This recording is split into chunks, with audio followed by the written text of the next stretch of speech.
Hi, its day 26. അത്താഴം കഴിഞ്ഞ് കിടന്നിട്ട് എണീറ്റത് ഉച്ചയ്ക്കാണ്.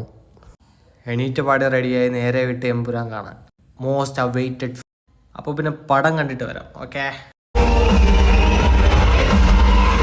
തിയേറ്ററിലുള്ള ആ ഒരു ഓളം കേൾക്കുമ്പോൾ തന്നെ മനസ്സിലാവും നിങ്ങൾക്ക് എന്താ ഇതൊരു തിയേറ്ററിൽ തന്നെ പോയി കാണേണ്ട ഫിലിം. എൻ്റെ പൊന്നോ, എന്താ സിനിമയെന്നറിയോ? ഒരു ക്ലാസ് ഹോളിവുഡ് ഫിലിം കണ്ട എങ്ങനെ ഇരിക്കും? അമ്മാതിരിയാണ് ഈ പുള്ളി മേക്ക് ചെയ്ത് വെച്ചേക്കുന്നത്. ഇന്ത്യൻ ഫിലിംസിൻ്റെ തന്നെ ഒരു ബെഞ്ച് മാർക്കാണ് ഈ സിനിമ. ഇതൊരു പക്കാ മാസ് പടമല്ല, ഇതൊരു പക്കാ ക്ലാസ് ഫിലിമാണ്. ഈ ക്യാരക്ടറിൻ്റെ ഒരു സീനുണ്ട് മോനെ, ടോപ്പ് നോച്ചാണ്. സോ എല്ലാവരും ഈ ഫിലിം തിയേറ്ററിൽ തന്നെ പോയി കാണുക. വേറെ രണ്ടുപേരത്തോടെ ചോദിക്കാം ഫിലിം എങ്ങനെയുണ്ട്. ഓക്കെ ഗൈസ്, പടം കണ്ടിറങ്ങിയിട്ട് എന്താണ് അഭിപ്രായം? Good film.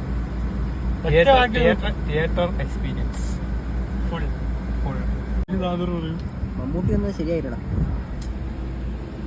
അത് കഴിഞ്ഞ് നമ്മൾ നേരെ ലുലുവിട്ട് അവിടെ നിന്നായിരുന്നു ഫുഡ്. പ്രോട്ടീൻ റിച്ച് ആയിട്ടുള്ള ഫുഡാണ്.